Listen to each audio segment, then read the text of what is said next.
여러 가지 독자들이나 여기 시민들이 궁금해하는 거를 제가 좀 질문을 만들었습니다. 편하게 하세요. 알겠습니다. 자, 시장님, 네. 저기 저희 주간조선에서 여론조사를 했는데 거기서 그 호감도 1위 결과가 나왔습니다. 근데 그 이유를 생각할 때 솔직한 언행이 호감도 1위의 이유로 됐는데 그 이유 중에 하나가 SNS에 글을 올리는 거 중에 것도 상당히 인기 요인인데 그거를 SNS에 올리는 거를 직접 선택하시나요? 하루에 뭐 어떨 때 그걸 올리시나요? 현황이 있을 때. 현안이 있을 때 뭔가 그냥 뭐 느낌이 오시나요? 이게 좀 중요한 국민들이 알고 싶어하는 그런 거다 느낌이 오시나요? 왜곡될 우려 있을 때도 올리는 경우가 있고 네. 또 국민들한테 메시지를 제대로 전달하는 것이 옳다고 판단될 때도 올리는 경우가 있습니다. 뭐 대구 시정도 있고 네. 그 다음에 나라 일도 올리죠. 그러면 그 중에서 뭐 특별히 관심을 외서 뭐 정당이나 국가적인 문제나 뭐 다양한 걸로 이렇게 올리잖아요. 그런 걸로 뭐 업무 일정이 많으실 텐데 스마트폰으로 이렇게 검색을 하시는 건가요? 어떻게 아시고 아니면 뭐 그게 이제 비서실에서 현안에 대해서는 네. 기사 검색을 해서 네. 실시간으로 네. 보고를 하죠. 실시간으로. 예. 그래서 각종 현안에 대해서 네. 비서실에서 정리해 주는 자료가 있습니다. 예. 보시고 이 정도는 내가 발언을 해야 되겠다 판단하신 건가요? 그렇습니다. 예. 자, 두 번째 질문입니다. 윤석열 대통령이 지금 동남아 순방도 갔다 오고 해서 뭐 한미 정상회담 다 했잖아요. 특히 윤석열 정부의 중요한 외교적인 것 중에 하나가 일본과의 관계 개선에 상당한 노력을 하고 있습니다. 이러한 윤석열 정부의 외교 정책의 방향에 대해서 옳다고 생각하십니까? 지금 우리가 해방 이후에 80년이 넘었죠. 네네네. 80년이 넘었는데 80년 가량 되는 해방이 되어서 이제 나라가 세운 지가 80년 가까이 됐는데 네. 지금 가장 중요한 순간이죠. 소위 북중러 사회주의 동맹하고 한미일 자유주의 동맹이 부닥치는 가장 예민한 지점이 한반도입니다. 네네네.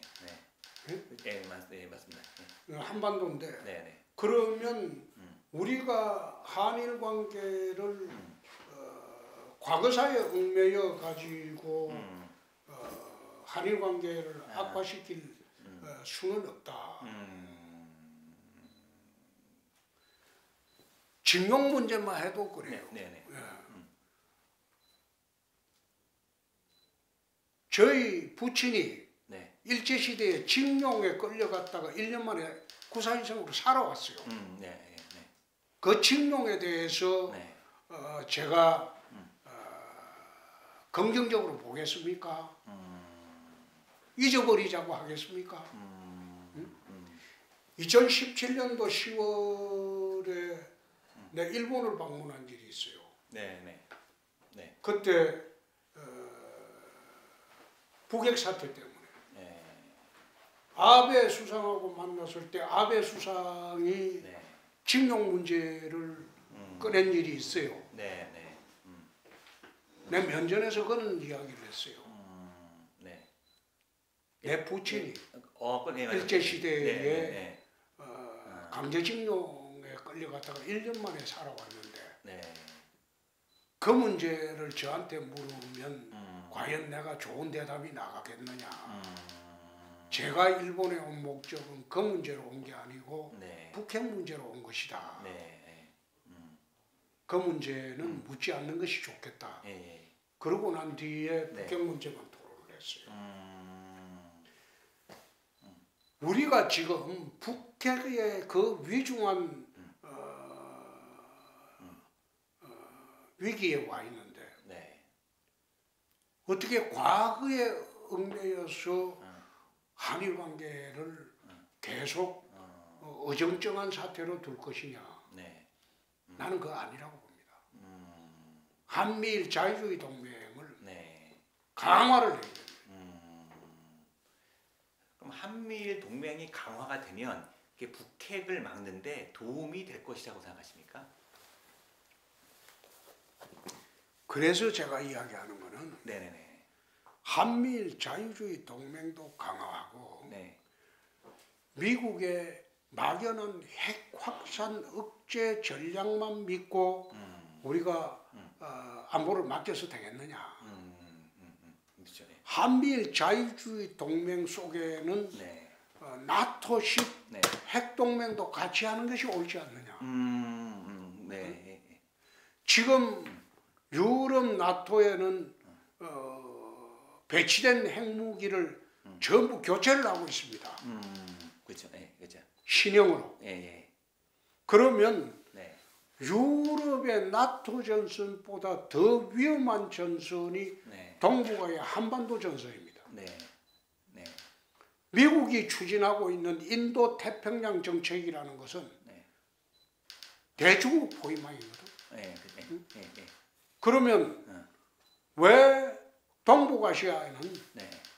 나토에 버금가는 집단 안보 체제를 구축을 하고 네. 지금 구축하고 있잖아요. 그렇죠. 이번에 미국이 다 구축을 하는데 네. 왜 유럽의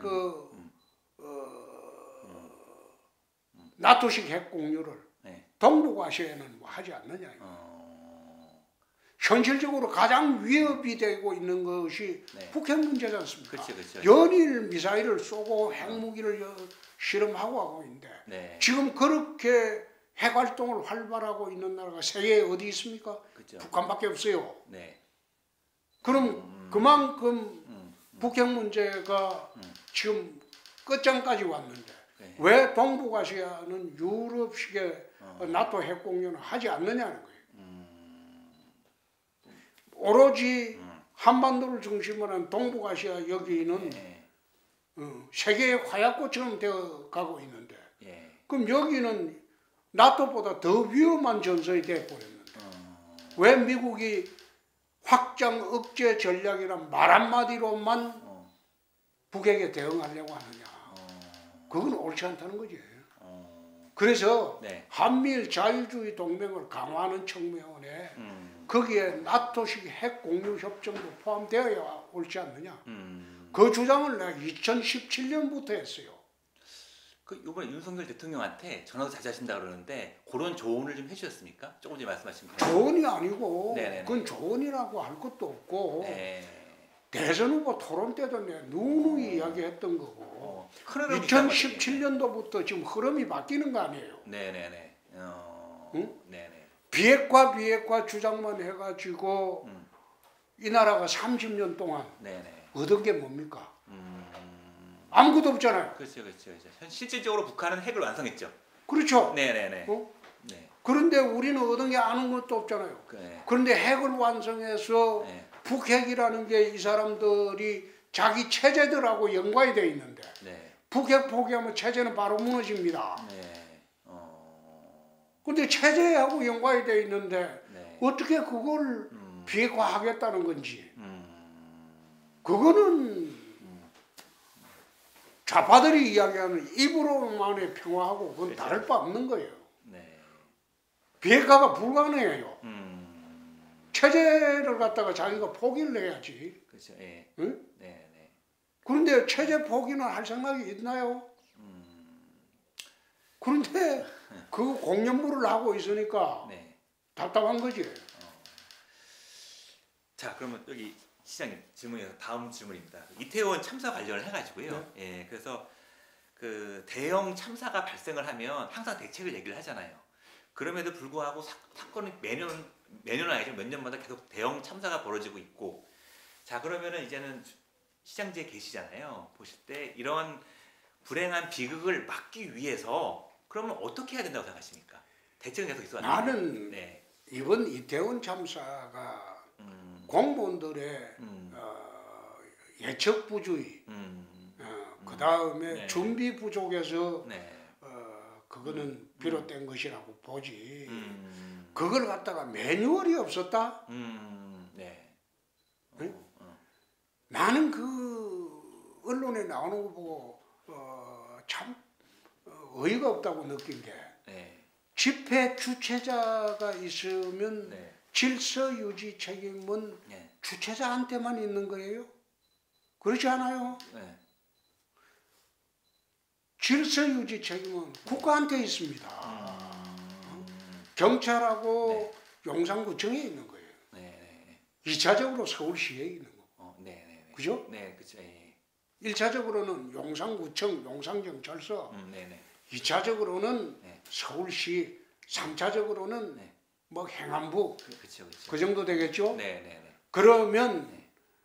지금 수사하고 있는 참사 원인 조사를 하는 거를 보면 네. 밑에 그 신문자만 꼬리 자르기 수사한다.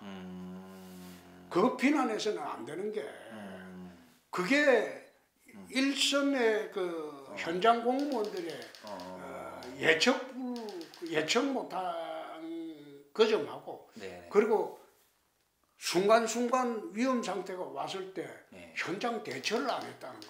그렇죠. 예. 그 부작이지. 그렇죠. 자기가 아니고. 그렇죠. 그 부작위에 의한 책임인데 어느 경우에는 법적 책임일 수도 있고. 네. 그리고 단계별로 올라가면 이거는 법적 책임이라기보다도 정치적 책임이 되는 거예요. 그렇죠. 끝까지 올라가면 대통령까지. 그렇죠. 예. 정치적 책임이 되는 거예요. 그건 다르다. 예.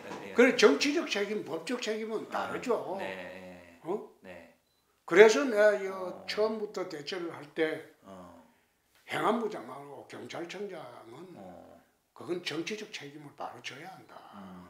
정치적 책임은 결과 책임이다. 응?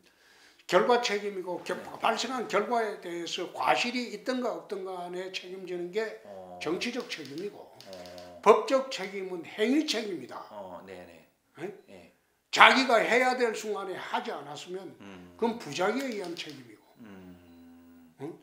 미리 예측하지 못했으면 중과실 책임이고 그런 법적 책임의 문제하고 정치 책임 문제는 구분해서 적극 대처하는 게 옳지 않느냐 그 이야기를 했죠. 그렇지. 그러면 시장님께서 생각하시는 거는 정말 사퇴를 하는 게 맞는지 아니면 사퇴한다고 말하면 대통령이 야, 이 문제라도 해결하고 물러나. 그건 안 되는 게 네네네. 패장한테 수습을 책임을 지운다는 게 그게 맞습니까? 그렇게. 이미 결과가 터져가지고 네네. 그 사람이 의도를 했건 안 했든 간에 네. 잘못이 되어버렸는데 그게 매뉴얼이 없어서 그랬을까요? 그렇죠. 그거 아니죠. 매뉴얼이 있든 없든 건 상관이 없어요. 현장에서 그런 사태가 예견되고 그래 대해서 적극 서로 소통해서 대처를 하고 현장에서 그리고 위에 보고하고 이런 절차가 돼야 되는데 그 절차가 안 됐잖아요. 그 현장에서 있었던 사람들이 책임이 제일 크지. 그건 법적 책임이다 이 말이에요. 법적 책임이다. 그래서 그걸 갖다가 나는 앉아서 그 이상민 장관이나 윤희건 경찰청장이 결과 책임이지. 발생된 결과에 대한 정치적 책임이지. 그러면은 그 일단 대책으로 나와서 일벌백계네요. 일벌백계라고 해야 되나? 기강을 다 해결책으로서 시장님께서 당장 아니 그건 일벌백계는 문제는 아니죠. 정치 책임이라는 거는 사건이 일어났을 때 상징적으로 국민의 그 원성을 풀어주기 위해서 고위공직자가 스스로 물러나는 겁니다. 용퇴하는 겁니다. 자, 그럼 시장님 현재 이제 정진석 비대위 체제로 가고 있잖아요. 근데 그 이준석하고 유승민하고가 지금 바깥에서 당을 흔드는 상황인데, 자 그러면 궁극적으로 유 전 의원하고 이 전 대표는 장기적으로 봤을 때 언젠가는 함께 해야 할 세력인가요? 이제는 너무 나갔기 때문에 이제는 같이 할 수 없는 사람들인가요? 그거는 섣불리 판단하기가 힘들지만은 네. 박근혜 대통령이 관자에서 끌려 내려올 때 주도적으로 했던 사람들이 그런 사람들 아닙니까? 그렇죠. 예. 응? 그렇죠. 그런 사람들이 당내에서 흔들어서 주도적으로 끌어내렸던 사람들 아닙니까? 네, 네. 그래서 제가 보기에는 다시 그런 짓을 해서는 안 된다. 네, 무슨 말이냐. 한 번 했으면 됐지. 예. 다시 그런 짓을 해서는 안 된다. 조금 부족하면 그냥 도와주기 싫으면 네. 침묵이라도 해야지.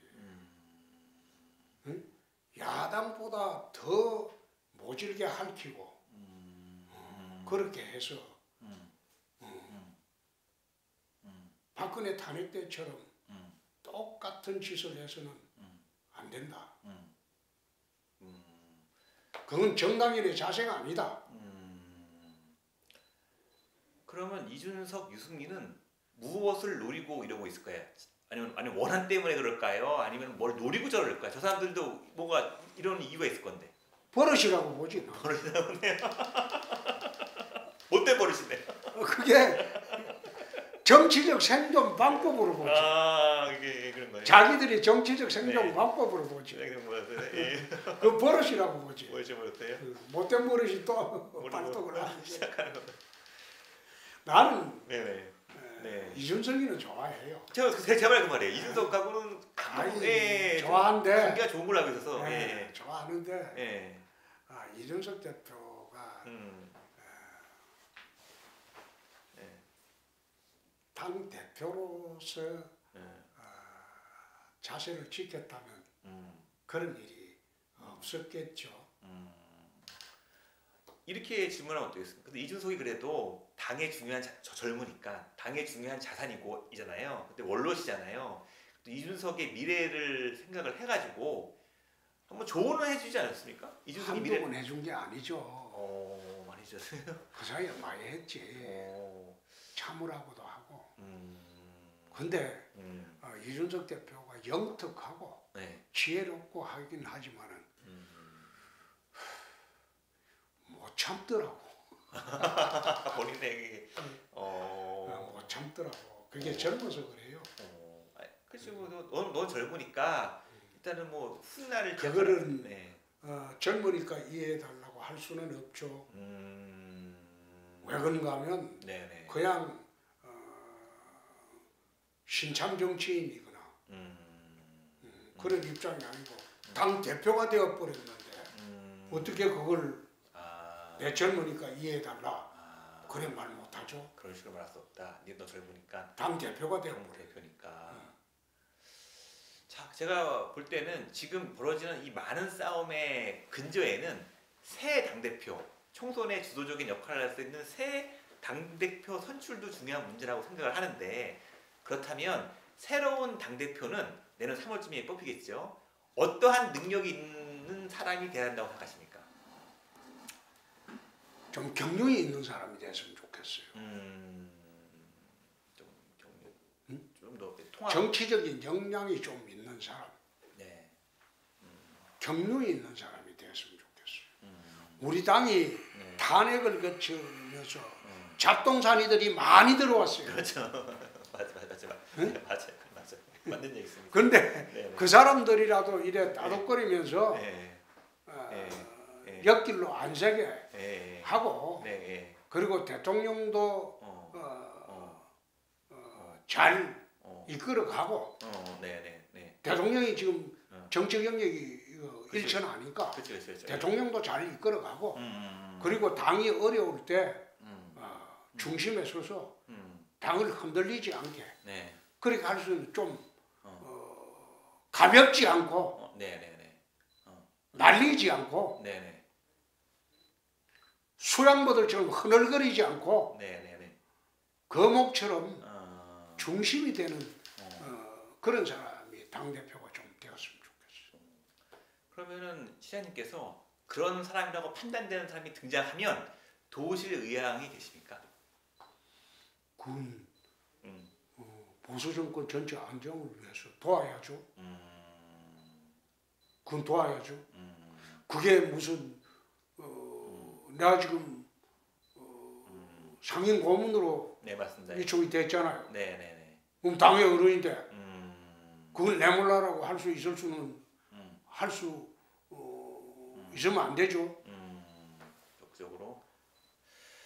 자, 그런데 지금 공교롭게도 현재 윤석열 대통령의 지지율이 30% 언저리 있고 뭐 요즘은 20%까지 떨어지는데, 자, 이렇게 질문하면 어떻겠습니까? 30% 지지율을 갖고 있는 대통령, 여당 대통령을 갖고 총선에서 승리할 수 있을까? 만일에 그건 어떻게 생각하십니까? 계속 이렇게 대통령 지지율이 요걸 계속 이렇게 끌고 간다면 결국에는 그때쯤 되면은 큰 혼란이 올 것이다. 총선 문제 때문에. 나는 네. 국민들이 대통령 보고 찍지는 않는다고 봅니다. 물론 영향도 있겠지만은 네. 전적으로 대통령 보고 투표하지는 않는다고 봅니다. 그러면은 그래도 여당 어떤 정권 심판론이 세지지 않을까요? 만일에 윤석열 대통령이 계속 지지율이 낮으면 다음 총선이 정권 심판으로 야당에서는 그런 식으로 끌고 가지 않을까요? 지금 이렇게 지지율 낮은 이유 중에 가장 큰 이유 중에 하나가 야당이 지금 전혀 안 도와주고 있잖아요. 그렇죠. 중요한, 예, 맞아요. 예, 예. 국회에서 지금 그 예산국회 하는 거 한번 보세요. 그렇죠. 예. 예산 필요한 예산 다 잘라버리고 그리고 그 윤석열 정부에서 난 정부 조직법도 그렇죠. 뭉개고 있잖아요. 그렇죠. 일을 못하게 하잖아요. 그렇죠. 근데 그걸 일을 못하게 흔들어 놔놓고 정권 책임론 묻는다? 그건 넌센스겠죠. 도와주고 난 뒤에 그 다음에 영향이 안 된다고 해야지. 아예 깡그리 도와주질 않는데 무슨 영향이 안 된다고 그런 식으로 주장을 해도 국민들 요즘 국민들 옛날하고 달라 똑똑합니다. 그 쉽게 거기 안 넘어가요. 그러면 야당의 이런 발목 잡기가 결국 총선에서 심판을 받을 것이다. 이렇게 생각하시면 질문하면 어떻겠습니까? 거꾸로 나중에 이런 식으로 계속 가면 야당 심판론이 나오죠. 계속 하다 보면. 그렇죠. 야당 심판론이 나오죠. 그러면 그것 때문에 결국에 민주당도 그 예산이나 이런 걸 협조할 수밖에 없을 것이다. 이렇게 생각하십니까? 그건 어떻게? 예산을 통과 안 시켜주면 그게 국회 다수당 책임 아닌가요? 그렇죠. 예. 여당 입장에서는 소수당인데 그렇죠. 예.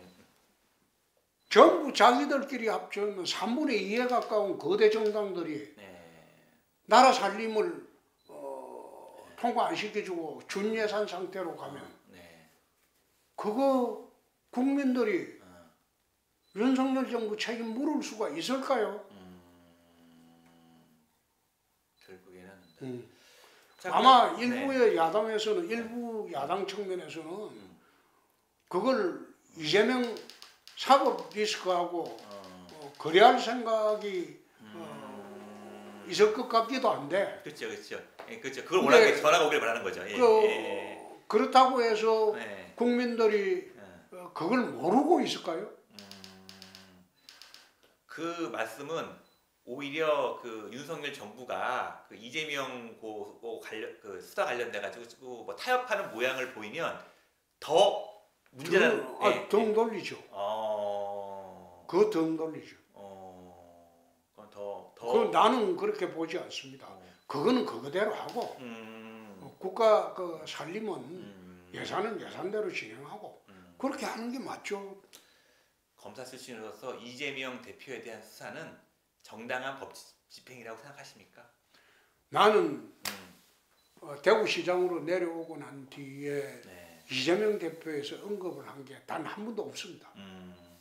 뭐 그거는 수사니까 수사 중인 거니까 이게. 아니. 대구가 처한 산적한 문제들이 있기 때문에 그렇죠. 민주당 협조를 구해야 하는 산적한 문제들이 있기 때문에 대구시장으로 내려오고 난 뒤에 이재명 대표에 대한 언급을 한 번도 하지 않았어요. 그 뒷부분에 그것도 질문을 좀 드렸습니다. 잘하시는 것 같습니다. 잘하시는 것 같아요. 그래서 잘하시는 민주당 일부에서 대구시 사업에 대해서 네. 상당히 협조적입니다. 아, 잘하셨어요. 나는 이재명 대표가 네. 어떻게 네. 되든가 안 되든가 거기에 네. 대해서는 네. 일체 한 번도 언급해 본 일이 없어요. 잘하신 것 같습니다. 그 뒷부분에 또 질문이 있어서 또 여쭤보겠습니다. 네. 요 타이밍에서는 자 지난 총선 공천에서 여러 그 불이익을 받으셨지 않습니까? 네. 근데 그럼 본인의 경험을 바탕으로 공정한 공천을 가로막는 장애물은 뭡니까? 항상 공정한 뭐 시스템 공정 하지만 그 피해자가 계시고 항상 그런 문제가 발생을 하잖아요. 왜 항상 그런 문제가 잡으면? 지난 공천은 네.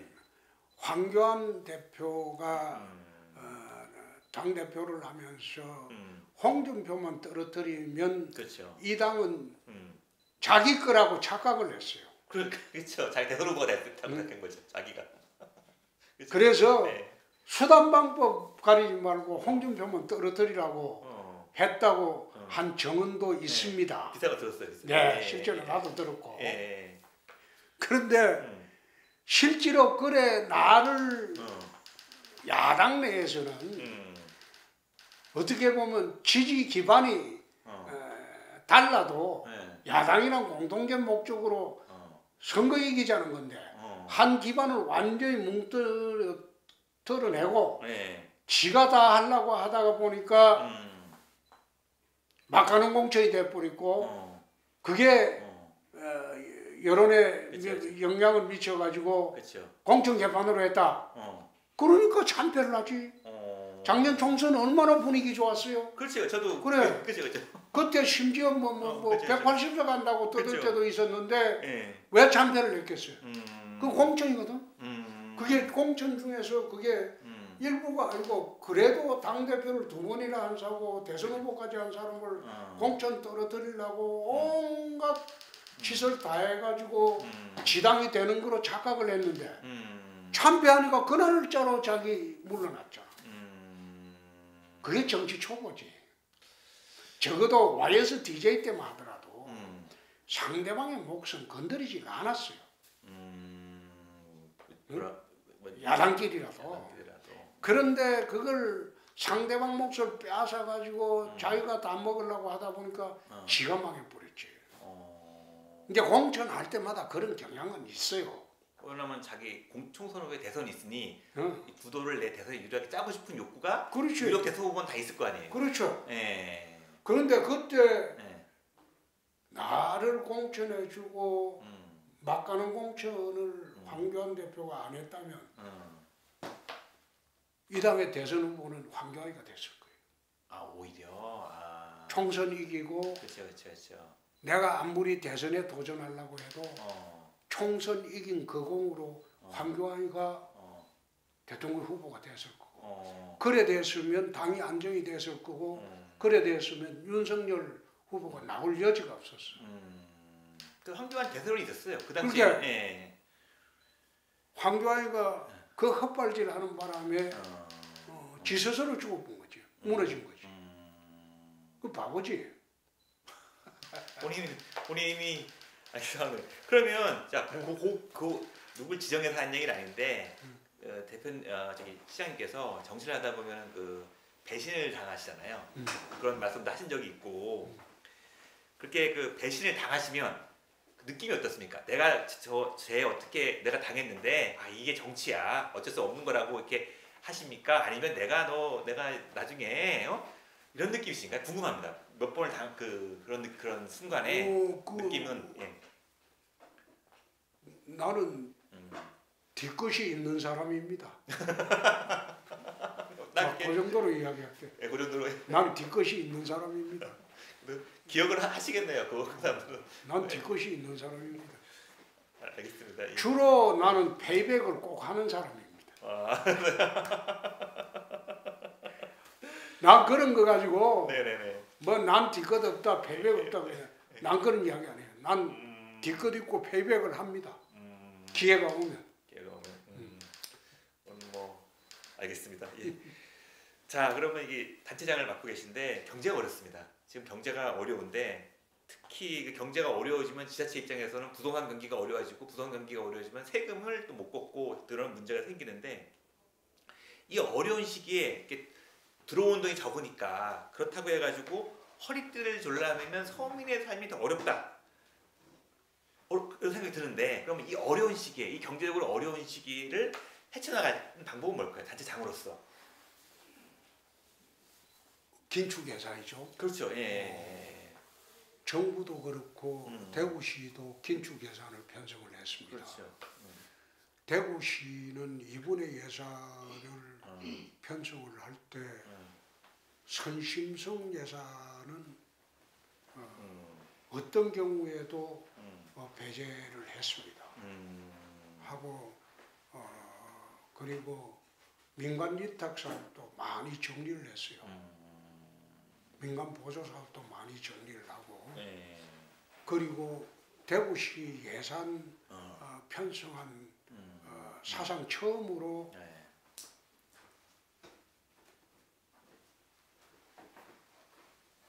부채를 하기 위해서 우리가 공채나 네. 지방채. 지방채를 발행을 안 했어요. 모든 예산 지방 정부가 지방채를 발행해서 그걸 예산에 충당하는데 대구시 민선정부 생기고 처음으로 지방채 발행을 안 했습니다. 우린 지방채를 추가로 발행하지 않는다. 채무를 주시겠다는. 그렇게 빚을 줄이겠다. 그래서 금년 말까지 우리가 1,000억 이상 갚고 내년에도 한 2, 3천억 빚을 갚습니다. 채무 절감은 합니다. 오히려 왜냐면 어려운 시기니까 일단은 돈을 좀 빚을 져서라도 좀 이렇게 어려운 사람들을 이렇게 돈을 뿌린다 그러네. 나는 그렇게 생각하지 않습니까? 복지 예산은 줄이지 않습니다. 그 외 예산은 상당히 지금 우리는요 아마 일회 처방정부 운영하는 경우가 대구밖에 없을 거예요. 예산 담당관 위에 예산 점검관을 만들었어요. 예산 점검단. 세워진 예산도 다시 한번 점검하는 거예요. 그 확정된 예산도 다시 한번 점검하는 거예요. 이걸 집행을 해야 될지 안 될지는. 경제가 어려워질 걸 예상하셨습니까? 응? 경제가 어려워지실 거를 왜냐하면 이게 아주 위기 상황이 온 게 불과 몇 달 전인데 취임하셨을 때 이런 식으로 뭔가 문제가 올 거라는 걸 좀 시장님께서 생각하시고 그렇게. 대구시 부채가 2조 4천억이기 때문에 내 임기 중에 부채의 상당수를 갚는다고 목표를 세웠기 때문에 처음부터. 예산 점검단을 만들었죠. 그렇죠. 대구 상황이니까. 그렇게 예산 점검단이 최종 예산 집행의 결정권자예요. 시장도 어쩔 수 없는 건가요? 시장은 간섭 안 해요. 그쪽이 더. 시장은 거기에 내가 어느 부서에 예산 더 주라 절대 지시 안 해요. 저한테 예산 부탁할 분들 소용없어요. 부탁 많이 들으실까요? 난 그건 안 해요. 그렇습니다. 그러니까 예산 점검단장이 결정한 게 파이널 디시전이에요. 대구시에서는 기본 원칙을 그래 정해놨기 때문에 예산 점검단이 탈차의 예산 짜요. 집행하고. 자, 그러면 경제가 어려운데 서울에서 알려져 있기로는 시장님하고 윤석열 대통령하고 전화를 자주 한다라고 알려져 있는데 경제에 관련돼 가지고 특별히 조언해 주시는 거가 있습니까? 다른 건 몰라도. 난 대통령하고 전화를 하는 게 아니고 대통령 대리인하고 전화를 합니다. 아니 서울에서는 시시각각 형님 모양 전화하는 걸 알고 거짓말이겠어. 그거는 지난번에 한번 대통령께서 수시로 통화하자고 하길래 그건 적절하지가 않다. 적절하지가 않습니다. 대신 대통령을 대리할 수 있는 청와대 수석이 있습니다. 정책을 총괄하는. 그 수석하고 내가 수시로 통화를 하고 수시로 그 의사 소통을 하겠습니다. 그런 취지로 이야기하는 거지. 나는 대통령하고 통하고 그러지 않습니다. 그거는 예의도 아니고. 아니, 시중에 떠도는 얘기로는 그 여기 뭐냐 윤석열 대통령께서 떠도는 얘기입니다. 윤석열 대통령께서 시장님한테 뭐 저기 뭐냐 형님이라고 부르니까 시장님께서 형님이라고 부르지 말라고. 아 그건 네. 예의에 맞지 않다. 그거는 대통령님 예의에 맞지 않습니다. 그렇게 하시는 게 아닙니다. 내가 그래서. 그 예의에 맞지 않습니다. 맞습니다. 그건 말씀을 해. 예. 그건 팩트네. 그때. 예. 자 그러면은 그 경제담당 수석들한테 그 조언하는 것 중에 핵심은 뭡니까? 경제 관련돼서 이렇게 당신네들이 해야 돼. 대통령을 잘 모셔. 나는 네, 경제 관련돼서는 네. 지금까지 조언해 본 일이 없습니다. 경제는 추경호 부총리가 나는 대처를 잘하고 있다고 봅니다. 그래서 총괄 대처를 잘하고 있기 때문에 네. 경제 관련돼서 섣부르게 조언을 하면 추경호 장관이 흔들릴 위험이 있습니다. 추 장관이 경제 관련 지식도 해박하고 전체 경제 기조를 네. 대구시하는 거하고 비슷하게 짜요. 또 허리띠 졸라면 아니 허리띠 졸라면은 재정 혁신하자. 그렇죠. 재정 혁신 방법도 정부 하는 그렇죠. 거하고 대구시 하는 방법도 비슷하네. 비슷해요. 예. 있는 자산이라도 팔자. 그렇죠. 예. 대구시도 그러고 대구시가 발표하니까 정부에서 발표하고. 그래서 추경호 장관하고 대구시하고 혁신 정책이 비슷하게 가요. 근데 그거는 그 국가를 생각하면 옳은 방향이지만 선거를 생각을 하면 저기 유럽을 보더라도 퍼주는 그러니까 그 보수 쪽에서 허리띠를 졸라매고 진보 쪽에서 퍼주면 그게 반복되다 보니까 그게 이제 그리스가 대표적인 예인데 오히려 더 좋아한다는 거죠. 보수 정권이 들어오면 재정을 어느 정도 좀 괜찮게 해놓으면 좌파 정권이 들어와서 나라를 망치고 그렇죠. 그런 식으로 그 그리스가 좌파 정권이 설치다가 나라가 망해버렸잖아요. 나라가 망해버렸죠. 그렇죠.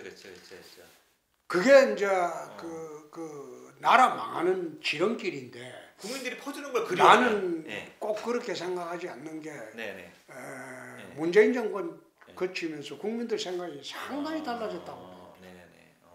이제는 퍼주는 게 다 좋은 게 아니다. 저거 다 우리 돈이다. 국민 세금으로 퍼주는 것이 지 돈으로 퍼주지는 않잖아요. 그렇죠. 이번에는 그렇지 않을 거라는 거죠. 자 공인으로서 그 유튜브 요즘 들어서 가짜 뉴스 얘기가 많이 나오잖아요. 또 제가 보기에는 유튜브에서 시장님 관련된 여러 허위 사실도 많이 떠들고 있는데 그러면 정치인으로서 어느 수준까지 감내해야 한다고 생각하십니까?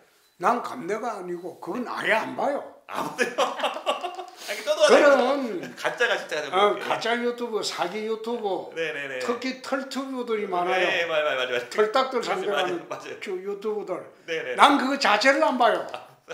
저거 떠들든가 말든가. 또 관심을 안 가져요. 너무 얘기를 떠들면 예를 들어서 뭐 터라 그러면 사실 때문에 어떡하나? 아니 나는 그 사법 처리도 안 하고, 그럼 뭐 고발도 안 하고. 아이고 지금 뭐 떠들어 보면 다 거짓말인데. 거기에 현혹되면 그거 할 수 없는 거고. 그러면 그 일단은 시장님은 그렇게 시장님이 어떤 방식이고 정부 입장에서 윤석열 대통령, 윤석열 정부 입장에서 만일에 그러면은 뭐 정부는 사법 절차에 대한 권한을 가지니까 사법적인 조치를 취해야 되겠죠. 그거는 정부는 나는 대구시청만 하는데 내가 뭐 어디 검찰 경찰하고 관련이 없잖아요. 나는 권한이 없으니까 너 마음대로 떠들어라. 내 마음 그리고 그뿐이다. 그렇지만 정부는 다르죠. 네. 자, 최근에 이슈가 되는 건 MBC 관련된 문제잖아요. 예. 자 그러면 MBC하고 MBC 그번에 그 해외 갈 때 데리고 가지 않았는데 일련의 사태는 그 MBC의 허위 보도가 문제라고 생각하십니까? 아니면은 윤석열 정부의 어떤 MBC에 대한 대선 때부터 이런 사감이 작용했다고 생각하십니까? 내가 이런 일이 한 번 있어요. 네. 경남지사를 할 때 경남 MBC에서 허위 보도를 했어요. 근데 정정 요구를 했어요. 정정을 안 했어요. 그러고 난 뒤에 네. 도청에 경남 MBC 부스를 빼버렸어요. 그러니까 그 도청 출입 금지를 시켰어요. 그리고 내가 지방 순시를 할 때 MBC 카메라는 저지를 했어요. 찍지 못하게 했어요. 그때 내가 한 말이 너희들은 취재의 자유를 주장을 하는데 취재원도 취재 거부의 자유가 있다. 너가 알아서 취재를 하는데 나는 너 취재를 내가 거부하겠다. 1년을 그랬어. 1년에 이렇게 한국 받았어. 그거는 실효였나요? 방송에 그거는 이렇게 사실로 밝혀졌습니다. 이렇게 아니면 따로 와서 뭐 이렇게. 아이고 따로 왔어. 그렇게 되는 거죠. 그래서 내가 네. 1년 동안 그런 일도 있고 이번에 지난번에 2017년도인가 어느 종편하고 내가 성희롱한 일도 없는데 거짓말 방송을 했다고. 그렇죠. 근데 종편을 부스 빼버렸어. 당사 출입 금지를 시켰어. 너희들이 취재의 자유라고 주장하는데 나는 취재의 거부의 자유도 있다. 그게 민주주의 아니냐. 똑같은 방식이다. 그래서 이번에 MBC 사태도 난 그래 봐요. 너희들이 자유 우리가 생각하던 대로 윤석열 정부가 생각할 때 편향 보도를 계속한다. 거의 보도라기보다 편향 보도를 계속한다. 그러면 내가 무슨 너희들한테 취재 편의를 제공할 필요가 뭐 있냐. 너 방식대로 취재해라. 그래 할 수 있죠. 그 비행기 안 태워준다고 징징거리는 것만 해도 그거 이상하죠. 딴 비행기 타고 오면 되잖아요. 그렇죠. 미네 그걸 봤어요. 그걸 갖다가 나는 언론의 자유라는 게 그렇지 않습니까? 진실 보도의 자유예요. 공정 보도의 자유예요. 그런데 특정한 시각을 갖고 자꾸 이상한 보도를 하게 되면 그렇게 대응을 해야죠. 그래 내가 취재 거부의 자유가 있다 이러니까 어느 우리 당의 어느 이상한 사람이 뭐 그게 공산주의다 그러길래 내가 택도 안 소리한다. 네 말처럼 하는 게 공산주의다. 민주주의는 반대의 자유가 있다. 취재의 자유가 있지만 취재 거부의 자유도 있다. 그게 민주주의 아니냐? 그러면 이 본질적인 문제인 공영방송 개혁, 지금 특히 보수 쪽에서는 그 문제가 나오는데 자꾸만 정권 바뀔 때마다 이러지 말고 이번 기회에 공영방송을 어떻게 합리적으로 개혁하자. 나는 공영방송 개혁이라기보다도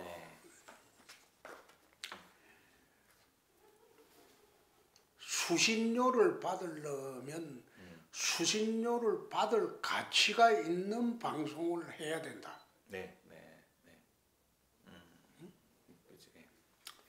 과거와 달라서 지금 모든 TV가 전국에 케이블을 통해서 보고 있는데 왜 우리가 KBS의 수신료를 내야 되느냐? 그건 맞지 않지. 그렇죠. 저도 케이블 거의 안 보는데. 아니, 그건 맞지가 않지. 그렇죠. 예, 응? 맞습니다. 그게 공영방송을 보는데 우리가 KBS 수신료를 내려면 자기들이 투자하고 그래 갖고 우리가 화질 좋게 봐야 되는데 모든 가정의 TV는 케이블로 보는데. 그렇죠. 예, 맞아요. 케이블 수신료를 내잖아요. 그렇죠. 그러니까. 그런데 왜 또 수신료를 KBS에 내느냐 이거. 그건 맞지 않죠? 그렇죠. 예. 응? 네. 그 두 번째 수신료를 왜 전기료에 병합해서 그런 식으로 지금 강제 징수하느냐? 그렇죠. 예. 수신료를 강제 징수할 법적 근거가 있느냐? 그 법적 근거 없어요. 그래서 그거는 반드시 분리해야 돼. 분리징수해야 돼. 수신료는 수신료를 낼 가치가 있다고 생각하는 사람들, 국민들만 내는 게 수신료가 돼야지. 왜 국민들한테 변칙적으로 강제 징수하느냐. 맞지 않지? 그렇죠. 두 번째, 공영방송이라고 MBC도 그러는데 공영방송이라면 공영방송답게 좀 보도를 해줘야지. 그렇죠. 그래 안 해준다면 네. 그거는 MBC 민영화해야죠. 어떤 식으로든 민영화하는 방법을 강구해야죠. 민영화해서 똑같은 그 민간방송 대열에 넣어야죠. 그리고 자유경쟁 시켜야지. 개혁 방향이시네요. 자 그러면 그 SNS를 보면 그 여러 가지 정치 철학을 강조하시는 부분이 많은데, 자 그 국민의 힘이 어떠한 그 방향으로 가야 되느냐? 국민의힘의 가장 중요한 철학은 뭐라고 생각하십니까? 앞으로 가야 되는데. 정통 보수주의. 정통 보수주의. 예. 말씀하세요. 예. 그게 정통 보수주의입니다. 정통 보수. 예.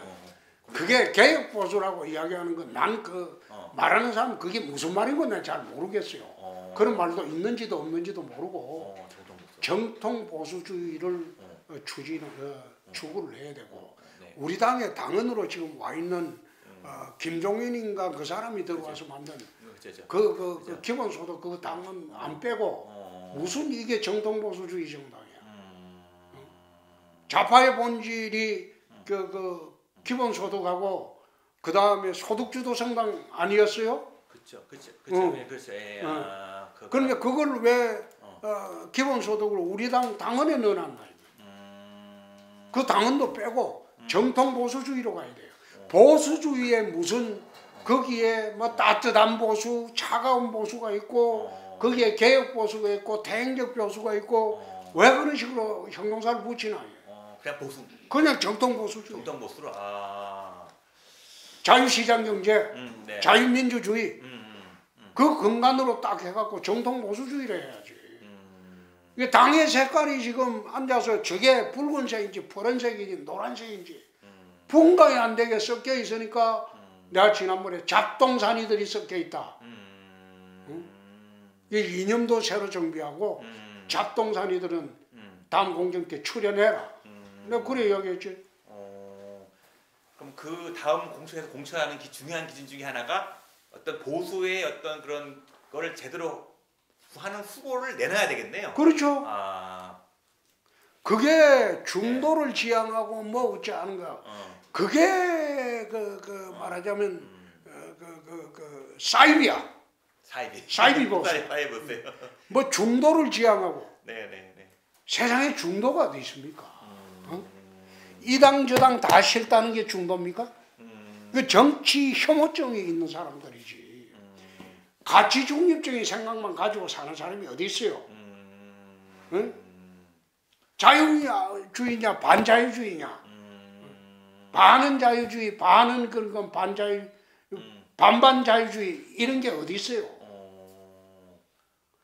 뭐 중도적 가치라고 자꾸 정치하는 사람 그러는데 우리 투표할 때 그럼 중간에 찍습니까? 재밌는 정말 재밌는 비유, 좋은 비유신 것 같아. 말도 안 되는 소리야. 재밌으신 것 같아. 응? 소위 중도라는 분들은 정치 무관심청 응? 또는 정치적 판단을 유보하는 청 응? 이쪽이냐 저쪽이냐 판단을 유보하는 청 그런 사람들을 말하는 거지 뭐 중도적 가치 그런 가치가 어디 있어요? 자 지금까지 전국적인 질문을 꽂은 대구에 포커스 맞춘 질문을 드리겠습니다. 자 이번에 시정 연설에서 기득권 카르텔 타파를 주장하셨는데요. 기득권 카르텔 타파. 근데 이미 알려져 있잖아요. 지역에는 여러 토 세력이 지역의 발전을 가로막고 있다는 얘기가 많이 있는데 그러면 자 시장으로서 대구에 오시고 나서 이런 구화 카르텔 이거를 어떻게 단절을 시키는 방안은 뭘까요? 왜냐하면 전임 시장들도 다 문제의식을 공유하고 있었을 텐데 못 해냈잖아요. 그럼 홍준표 시장은 어떻게 그걸 하실 수가 있는지. 지금 내가 하고 있잖아. 하고 있어요? 좀 서울에서 지금 다 하고 있잖아. 그래서 방법이라는 게 그러니까 그걸 다 이야기하기가 곤란한 게 네네네. 우리 지역 사회의 문제이기 때문에 네네. 이야기하기 곤란한데 내가 비근한 예를 하나 드려줄게요. 네네네. 대구라는 도시가 굉장히 폐쇄성이 강한 도시입니다. 그럴 것 같아요. 고등학교 선배 지역성이 강한 도시. 그럴 것 같아요. 예. 대구에서 화교가 뿌리 내린 일이 없어요. 세계 어디 가도 화교는 끈질기기 때문에 뿌리 내립니다. 근데 대구가 유일하게 화교가 뿌리 내리지 못한 동네입니다. 그만 폐쇄성인 거예요. 그치, 많이 알려진 거. 그렇죠. 예, 많이 알려진 겁니다. 그래서 대구의 폐쇄성을 이제 깨는 것이 그게 지역 카르텔을 깨는 것이 제일 첫 번째 과제지. 그래서 우리가 내가 시장 되고 난 뒤에 네. 인재를 확 풀어가지고 네. 전국에서 역량 있는 인재들을 우리 정무직으로 다 짓고 와버렸어요. 반발 있지 않을까요? 여기 어떻게 타 지역 뭐 서울 사람이 와가서 이게 굳이 그 비유를 한다면 반발을 네. 자기들한테 이득이 없어요. 말하면 자기들 네. 이익은 실천을 안 해요. 네. 그리고 내가 시장 되고 난 뒤에 국장 자리를 갖다가 6개나 늘려줬어. 오히려. 아니 그거는 행안부하고 협의해서 네네네. 한시 조직으로 6개나 늘려가지고 우리 공무원들은 반발을 할 수가 없는 게 이번에 연말에 성진 파티를 할 거야. 그 중요한 말씀이죠. 그러니까 확 올리시네요. 그러니까 네. 밖에서 인재가 들어오면 공무원들의 티오를 잡아먹지 않고 정무직으로 내가 운용을 할 수가 있어요. 그렇게 해가지고. 그래가지고 네네. 그 사람들을 통해 가지고 지역의 모든 공조직의 카르텔을 없애는 겁니다. 그래서 지역의 폐쇄성도 없애고. 조금씩을 하고 두 번째, 네네. 내가 여기에 지역을 움직이는 사람들하고 네. 오찬만찬을 하지 않습니다. 안 해요. 아니 뭐 이래서 뭐 표현이 그렇지만 아니, 건설업자 뭐 이렇게. 아니 네. 지역을 움직이는 분들하고 네. 오찬만찬을 하지 않아요. 맞느라고 계속. 경남지사 할 때도 경남을 움직이는 사람들하고 오찬만찬을 거의 해본 일 없어요. 더구나 네. 지사는 지원기관이지만 시장은 집행기관이에요. 그렇죠. 더욱 그래. 집행기관이기 때문에 더더욱 지역에 있는 많은 분들하고 식사를 하게 되면 집행기관을 공정히 집행하면서 상당히 애로점이 있어요. 그렇죠. 네. 그래서 네. 대구 시장 되고 난 뒤에 오찬만찬은 거의 하지 않습니다. 오찬은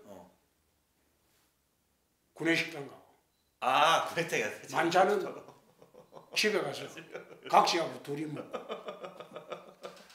그래서 그리고 꼭 오찬만찬 할 일 있으면 우리 공무원들, 직원들 데리고 식사하고. 그래서 봐라 그런 거죠. 아니 봐라가 아니고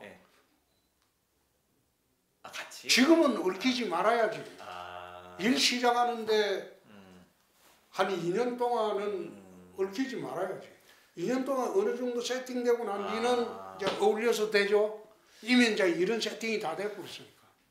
그게 과거에 지방에서 검사하셨을 때의 경험이 이미 작용을 하고 그렇게 하시는. 그거 똑같죠. 같은 거랑. 자, 그 중요한 문제 중에 하나가 기관장 임기를 마치겠다. 이거 임기 일치 조례를 하셨잖아요. 근데 그게 그 장점도 있지만 이게 선거철이 되면 어떻게 보면은 내 임기가 시장의 임기하고 연관된다면 이게 마치 어떤 게 하면 선거철 줄서기 뭐 이렇게 되면서 그런 부작용이 있을 것이다. 문제 지적에 대해서는 어떻게 생각하세요? 그것도 참 어이가 없는 게 그거 지적하는 사람들 내가 기가 막힌 게 네네. 문재인 정부가 임명한 정무직들이 네네. 임기를 내셔서 버티고 있다는 게 그 코미디야. 그게. 어? 자기들이 이념 정책 성향이 맞아가서 그 정부에서 일하다가 전혀 다른 정부의 성향이 있는 사람들이 들어왔는데 자리를 비켜주는 게 그 정치적 도리 아닌가? 그렇죠. 그래서 내 임기 내셔가지고 그 정무직이 임기가 어디 있어요? 그게 정무직 아닌가요? 그렇죠. 지가 잘나서 그 자리 갔다고 생각합니까? 공사도 마찬가지예요.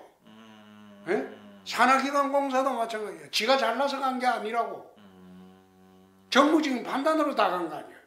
그럼 정무직 판단해 준 사람이 다 없어져 버렸는데 다 퇴임했는데 지 혼자 남아서 자리 지키겠다고 우기는 게 그게 정상이다 이 말이에요. 그래서 네네네. 이념, 정책, 생각이 다른 사람이 직권생활에 들어오면 일단 다 빠져주는 게 미국 같은 경우에는 그렇죠, 그렇죠. 한 번 정권이 바뀌면 10만 개의 자리가 쫙 움직입니다. 10만 개의 자리가. 그렇죠, 그렇죠, 그렇죠. 그런데 그걸 갖다가 정권이 다 바뀌었는데 누질리고 앉아갖고 뻗대고 있는 거 얼마나 추해. 그게 무슨 공직자야. 그럼 지금 시장 입장에서도 지금 비싼 걸 겪고 있을 거 아니에요. 그래서 자, 제 말은 이렇게 하면 어떻게 되는 거죠? 와가지고 새로 시장에 시작하시면 기존에 있을 사람도 있을 거 아니에요. 보시기에 쓸만한 사람은 좀 부탁드립니다라고 이렇게 기회를 열어주고 좀 아닌 사람들은 수고하셨습니다만 용기하고 대구시장 되고 난 뒤에 네네. 권영진 시장이 임명한 사람을 재임용을 또 했습니다. 그러니까 그렇게 좀 자연스럽게 쓸만한 사람은 네. 재임용을 또 합니다. 네. 이 사람은 평도 좋고 일에 능력이 있다. 그래 판단이 되는 사람은 그대로 재임용을 합니다.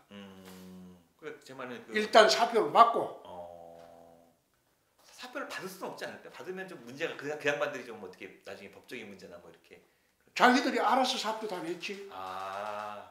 이번에 대구는 그 그러네. 산하기관 통폐원 18개 기관을 11개 기관 통폐하는 과정에서 사표 다 냈어요. 난 사표 한마디도 강요 안 했어. 대구는 아주 상식적으로 해결됐네요. 어떻게 보면 대구는 응? 다른 지역의 서울 윤석열 정부의 다른 그런 거하고는 좀 틀리네요. 대구는 좀 상식적인 선에서 이렇게 해결됐네 그 양반들이. 사표 안 내면 네. 조례를 제정해서 기관을 없애버리는. 그렇죠. 지가 사표 안 내고 그래요. 기가 막히. 사표 안 내게 안 낼 수 없도록 돼버렸잖아. 그렇지, 그러네. 기관 통폐합해갖고 그 그래. 기관이 없어져 버렸는데 그러네. 지가 무슨 없어진 기관에 임기 주장을 할 수 있는가요? 그러네. 기가 막히네. 여기 윤석열 대통령이 배워야 되겠네요. 이런 걸 좀. 자, 그러면 최저 채무 비율을 약속하셨잖아요. 최저 채무 비율을 약속하셨습니다. 그러면 특히 요번에 강원도의 레고 사태를 보면서 특히 공감이 되는데, 근데 이 공약을 달성하려다 보면 아까 전에 문제가 없을 거라고 하지만 재정이 줄어들고 해가지고 시장님의 공약을 달성하는데 문제가 있지 않을까요? 또 불만이 많지 않을까요? 그런 어떤 여러 가지 여기저기서 뭐 오던 돈이 안 오니까 재정 문제를 가지고 내 네. 공약은 잘 하질 않습니다. 그래도 어떤 뭘 하겠다, 내가 이걸 하겠다라는 그 공약은 돈이 들어가는 거잖아요. 하겠다는 공약은 공약대로 집행을 하죠. 그러니까 복지나 이런 예산을 주지 않았다 이 말씀을 하시는 아니 나이 70세 넘는 분들에게 버스 무료로 해주겠다. 전국 최초로 내가 한번 해보겠다.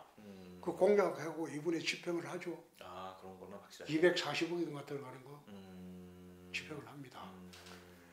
그런 공약을 한 거는 공약을 지키는데 네. 그 이제 예산 편성할 때 네. 선심성 예산성만 빼도 충분해요. 선심성 예산성만 우리가 다 드러내도 재정 운영하는 데는 큰 무리가 없어요. 그래서 설령 그렇다고 하더라도 어떤 대구 시민들이 누리는 그런 복지 예산이나 뭐 이런 거는 다 그대로 간다 거죠. 그대로 손 안 되죠. 손 안 된다는 거니까. 자, 그러면 지금부터는 아주 대구의 중요한 사항 중에 하나인 통합 신공항 관련돼 가지고 서울서도 관심이 있습니다. 이게 제가 알고 있기로는 군공항은 기부대 양이었고 민간공항은 국가재정으로 하는 건데, 자 그러면은 그럼 기부대 양여 방식을 추진 중인데 이런 식으로 하면 좀 돈이 좀 덜 들어갑니까? 좀 그 부분이 기부대 양여 방식이라는 게 네. 대구 K2 그렇죠. 공항기지를 그렇죠. 저 국방부 땅이니까 네. 우리가 물려받는 대신에 네. 새로운 공항을 지어주는 겁니다. 음. 기부대 양여 방식이라는 게 지어주는 건데 네. 지금 지으면서 민간공항 할 줄을 하나 더 건설하는 거예요. 그렇죠. 네. 응? 예. 그렇죠. 예. 민간공항 할 줄을 하나 더 건설하는 거예요. 네, 네, 네. 그렇게 하다 보니까 민간 분야는 지금 추산이 1조 4천억이고 군 분야는 11조 4천억이야. 아, 여기 그런 문제가 벌써. 예, 예. 이제 공공안 전체를 이전하면서 관제소 전부 하고 그렇죠, 이거는 그렇죠. 우리가 설치를 해줘야 돼요. 응? 어, 그래 하다 보니까 어, 11조 4천억이 들거든. 그럼 11조 4천억이 드는 그 공공항을 대구시가 해주는 거예요. 근데 공공항 부지도 대구시가 총괄적으로 해주려고 하니까 만약 저기서 동천공항 부지가 210만 평인데 네. 거기서 11조 4천억으로 우리가 만들어내지 못할 때는 정부가 이제 좀 도와줘야 달라는 거예요. 국가지정을 좀. 예. 그리고 네. 민간 분야는 정부가 투자해 달라는 거예요. 그래서 가덕도 신공항이 14조 아닙니까? 근데 우리는 가덕도 신공항은 군공항 없어요. 그렇죠. 응? 네. 민간 분야 많은데 14조인데 우리는 민간 분야에 투자하는 거는 1조 4천억밖에 안 돼. 가덕도의 10분의 1이야. 그런데 부산은 해주고 대구는 10분의 1도 안 되는 거 이거 안 해주겠다? 나머지 군공항은 우리가 하니까. 근데 그걸 갖다가 안 해주겠다고 하면 대구 시민들 가만히 있겠어요? 가만히 안 있지. 근데 그 부산은 새로 만들고 이건 이전한 거 아닌가요? 그 똑같은 거지. 똑같은 거니까. 새로 만들잖아. 그렇게. 저 만들어진 데 가는 게 무한신공항하고 착각하는데 예. 무한신공항을 만들어진 대로 이전하는 것에 불과해요. 광주공항은 네. 무안에서 군부대 공항을 받아주냐 안 받아주냐 그것만 남아있는 거예요. 자, 그러면 조금 전에 말씀하시는 그 정부 지원, 국가 재정 문제도 특별법안에 들어가야 되겠네요. 그렇게 생각하시는 건가요? 특별법은 다 들어가 있지. 특별법은 어. 내가 직접 다 만들었어요. 그러면 그 주호영 대표가 대표 관리를 했는데 그렇죠. 주호영 대표하고 좀 얘기를 하시나요? 이 문제에 대해서 어떻게 좀 이렇게 빨리 올해 안에 해야 된다라든가 뭐 어떻게 얘기를 하고 계시나요? 주호영 대표하고 이 문제에 대해서. 발의 때부터 지금까지 우리가 소통하고 있죠. 그리고 최근에 네. 정부에서 이제 기재부, 네.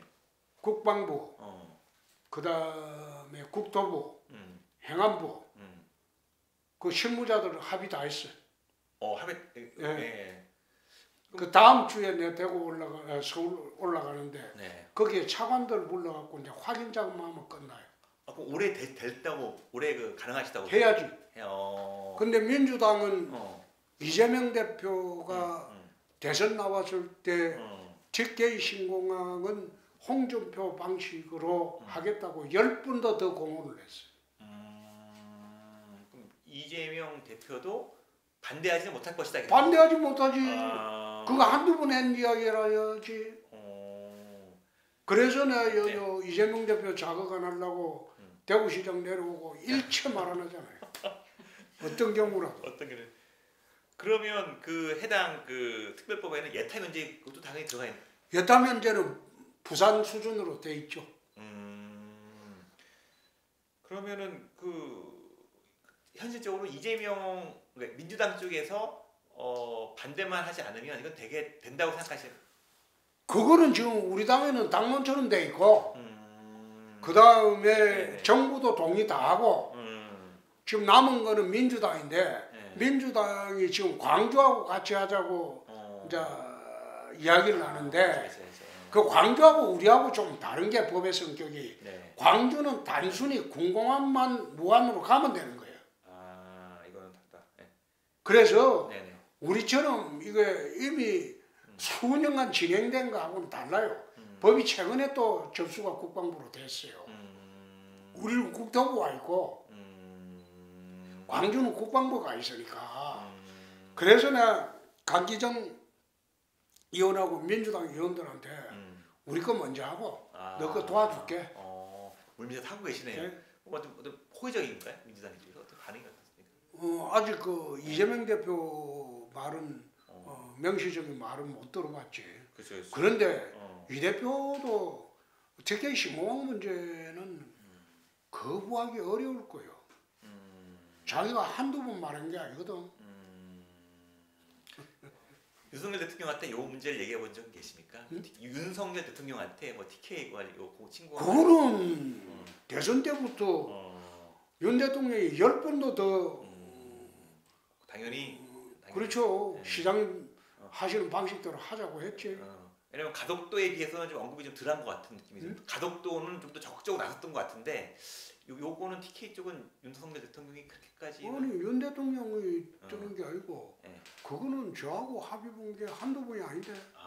그러면 이것도 뭐 문제가 없는 거네 다. 아니 그거는 여권 전체에서는 문제 없고 야당이 이제 지금 관건인데 광주 공항하고 같이 연계하자 그게 우리부터 먼저 하고 네. 너희들 우리하고 똑같은 수준으로 도와준다. 그렇기 때문에 자 그러면 부울경이 연합하는 움직임이 있는데 부울경이 그러면 대구 경북 구미가 그걸 다 묶어가지고 어떤 경제권을 만들면 어떻게라는 얘기 그걸 가능하기 위해서는 철도망이나 이런 게 수도권처럼 연결돼야 된다. 부울경은 그걸 하고 있잖아요. 그런 비전에 대해서 어떻게 하십니까? 나는 지금 철도망도 철도망이지만은 UAM 시대입니다. 예. MC? 도심 항공 모빌리티 예. 하늘을 날아다니는 시대인데 예. 철도망 그거는 산업화 시대 이야기입니다. 응? 예. 그거는 네네. 첨단 산업하고는 거리가 있어요. 그래서 예. 제대로 된 거는 UAM 그 미래항공 모빌리티 산업을 대구의 주력 산업으로 지금 키웁니다. 시정연설에서 말씀하신 그거. 그렇죠. 예. 거기에 한화하고 예. SKT 뭡니까 컨소시엄이 네. 대구에서 사업하기로 이미 MOU 체결했어요. 우리는 저 바라도 보는 게 철도 시대는 철도 시대대로 하고 네네네. 도심 항공 시대를 여는 거예요. 그래서 미래 항공교통 수단으로 대구하고 인근을 전부 연결시키려고 지금 작업을 하고 있기 때문에 철도 거기는 그 2차적인 관심입니다. 이걸 다 연결시키면은 어떤 그 임기 내 가시적 성과를 생각하고 계십니까? 어떻게? 제가 임기 내 하는 것은 계획을 확정하고 예산을 확정하고 그 다음에 추진하는 체제를 동력을 만들어 버리면 나머지는 공무원들이나 그거는 그냥 흘러가는 거예요. 세월이 해결해 주는 거예요. 그래서 내 임기 중에 제 임기 중에 할 수 있는 거는 이 미래 50년 사업 전체를 확정하고 그 다음에 예산 투입할 거는 예산 투입 절차를 완료를 해놓고 그건 계속 사업으로 계속 들어오니까 돈이 그 다음에 체제를 만들고 그것만 만들어내면 나머지는 실무적으로 흘러가는 거기 때문에 나는 미래 50년 사업에서 내가 준공식을 단 한 건도 안 봐도 좋다. 그걸 깔아놓으신 걸. 자 그럼 마지막 질문인데요. 지방 대학이 너무 어렵다고 합니다. 지방 대학이 어렵다고 하는데 그러면은 그 지방에 계시니까 그거에는 해결책을 어떻게 생각하십니까? 지방대 문제는. 참 지방대학 문제도 그래요. 시각을 달리 봐야 되는 게 이미 지방대학이 어렵다고 한 게 30년이 넘었습니다. 매년 정부가 예산 투입하고 지방대학 지원을 해본들 지방대학이 살아났습니까? 살아나지 않아요. 응? 근데 왜 그럴까요? 옛날에 대구 경북대학 같은 경우에 한강이남에서는 최고였어요. 그렇죠. 아주 명문 공대가 쪽으로 아주. 그 경북대학 같은 경우에 기억합니다. 지금 삼성 반도체의 중심이 경북대학 전자공학과 애들이에요. 그렇죠. 응? 그렇죠. 사람도 많이 배출했고. 왜 그런데 지금 서울의 과거의 삼류대학이 경북대학보다 좋았을 거예요. 지방대학이 왜 이래 죽을까요? 지방대학을 나오니까 꿈과 희망이 없어진 거예요. 산업이 재배치가 되지 않아요. 수도권에 집중이 돼 있어요. 응? 수도권에. 그러면 지방이 살려면 어떻게 해야 되나? 대한민국 산업이 재배치가 돼야 돼. 그 재배치가 돼야 되는데 억지로 혁신도시 만들어 본들 지방이 살아납니까? 안 살아나잖아요. 그럼 산업을 갖다가 기업하는 사람한테 억지로 너희들은 공기업도 아닌데 어디로 내려가라 배치할 수 있습니까? 안 되잖아요. 그래서 내가 4대 관문공학론을 이야기하는 거예요. 아, 그렇게 해가지고 산업이 예. 모든 산업은 앞으로의 모든 수출은 항공으로 갈 것이다. 네. 첨단 산업들은. 네.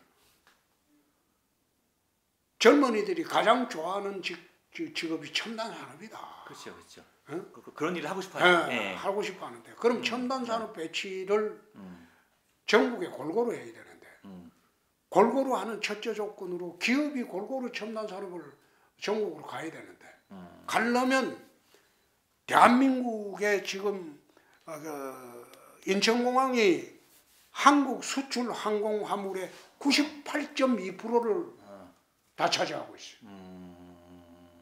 그런 상황에서 첨단 기업들이 수도권 이남으로 내려오는 거예요. 못 내려오죠. 그래서 네. TK 신공항 한 축, 네네. 호남 무안 신공항 한 축, 그 다음에 가덕도 공항 한 축, 인천공항 한 축, 이렇게 해가지고 네. 섹터별로 항공 화물들을 분산을 하자. 네네. 아, 그 국가 발전 그렇죠. 예, 대구만의 발전이. 그래가지고 네네. 대구 TK 신공항이 들어오게 되면 대구 경북에 새로운 경제권을 만들기 위해서 공항 근처에 공항공단을 만들자. 첨단산업공단을. 네. 거기서 수출하고 여객들이 바로 TK 신공항에서 네. 세계로 직접 갈 수 있는 네. 장거리 노선도 확보하고 그 항공화물 위주로 하고 그래서 TK 신공항을 만들 때 나는 물류공항을 중심으로 만듭니다. 그렇게 해서 수도권 물류를 전국 4대 공항으로 분산을 하자. 그렇게 되면 공항 근처에 대기업들이 들어온다. 올 수밖에 없다. 수도권에서 평당 1,000만 원 주고 공장 짓겠냐? 여기 그린벨트 풀어버리면 평당 10,000원짜리도 만들어 줄 수 있다. 그러면 거기에서 지방대학하고 연계를 하는 거예요. 산학 연계를. 산학 연계를 하면 지방대학 학생들을 계약학과 만들어 가지고 그래 하게 되면 얘들이 서울 갈 필요가 없지. 그러면 그 지금 말씀하시는 그 계획이 지방대 사직이랑 연결이 되는 거네요. 그것 때문에 하는 거예요. 아, 오히려 공항이. 공항이. 그렇게 해놔야지. 자, 두 번째로 인천공항이 유사시에 30분만 되면 저거 기능상실입니다. 그 전쟁. 그죠. 장사점포 때리면 저건 그죠. 30분 만에 비행기 못 떠요. 그렇죠, 그렇죠, 그렇죠. 너무 가깝죠. 그럼 우리나라 하늘길밖에 보는 거예요. 그렇죠, 그렇죠. 그러면 지방에 중추공항을 같이 만들어 놔야지. 아주 타당한 거예요. 안보적인. 아니 그러니까 네. 저거는 전쟁이 일어나면 난 인천공항에 할주로 2개 있는데 지금 2개 더 만든다는 게 걱정 안 됩니다. 수도권 집중 정책에 반하는 거예요. 집중 정책을 계속 하겠다는 거예요. 그래서 저거는 전쟁이 일어나는 순간 인천공항은 30분 만에 지금 마비입니다. 그러면 지방공항이 세계로 가는 관문공항을 만들어 놔야 돼요. 중추공항을. 안보적인 측면에서도 그건 맞지 네. 않아요. 그래서 네네. 지방으로 이래 내려오면 여기다가 지방에서 이제 어떤 노력을 해야 되는가 하면 서울에 못지않는 문화도 만들어줘야 돼요. 서울에 못지않는 교육도 만들어줘야 돼요. 서울에 못지않는 의료도 만들어줘야 돼요. 그래야지 서울로 안 가는 거예요. 이게 하방하실 때 그 말씀하셨다고요. 대구를 뭐 천지기백시키겠다는 말씀하셨던 거니까요. 대구를 천지기백하겠다 뭐 그런 말을 하면 지금 그건 가능한 게 네네. 대구에 지금 추진하고 있는 게 네. 공항 거기에 210만 평 있죠. 네네네. 그걸 내가 두바이식으로 한번 해보겠다고 했는데 네. 잠들지 않는 도시로 없고 210만 평은 네. 신도시로 만들어 보겠다는 게 그건 아파트를 잘 안 지으려고 그래요. 응? 거기다가 지금 대구에 있는 7개 군부대가 외곽 이전을 합니다. 외곽 이전하면 거기에다 수백만 평이 나와요. 후적지가. 네네네. 여기에 경북 도청자리입니다. 이거 시청 이전하면 여기에 수만 평이 나와요. 응? 경북대학이 경북대학 의과대학이 삼덕동에 네. 그 이전하면 그것도 4만 평이 나와요. 응? 네네. 그리고 각종 이전 그 도심 재구성하는 단지에 그 토목사업만 하는데 향후 20년간 대구시에서 일어나는 토목사업만 100조입니다. 그러면 그 상당히 말씀드린 대안이 상당히 구체적인 것 같습니다. 뭔가 좀 연말까지 구체적으로 다 짜요. 네, 뭔가 이 하우스에서 하셔가지고 그래. 연말까지 구체적으로 다 짠다고. 아니 인터뷰가 끝났는데 제가 들어보니까 다양한 주제에 대해서 너무 말씀을 잘 주셔가지고 제가 이렇게 재밌는 인터뷰 처음 해본 것 같아요. 아니 농담이 아니라 최근에 인터뷰를 한 거 중에 이렇게 재밌는 인터뷰를 제가 딱 1시간 반이네요. 아니 감사합니다. 이거를 서울에 가가지고 잘 정리를 한번 해보겠습니다.